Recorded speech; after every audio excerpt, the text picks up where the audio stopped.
Government order. அதைத்தான் இன்னைக்கு தமிழக அரசு பின்பற்றுறாங்க. அதாவது இலங்கையிலிருந்து யார் அகதிகளாக வந்திருக்கின்றார்களோ அவர்கள் இந்தியாவை பொறுத்தவரை 1951 1967 அகதிகளுக்கான ஐநா சட்டத்தை நாம் பின்பற்றப் போவது கிடையாது.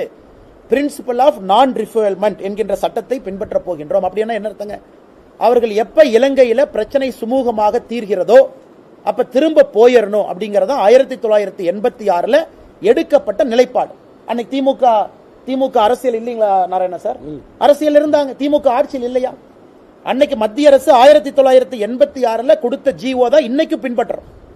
பிரின்சிபல் ஆஃப் நான் ரிஃபர்மென்ட், அதாவது இலங்கையில எப்ப இயல்பு நிலை திரும்புகிறதோ அன்னைக்கு இந்த சகோதர சகோதரிகள் செல்வார்கள்.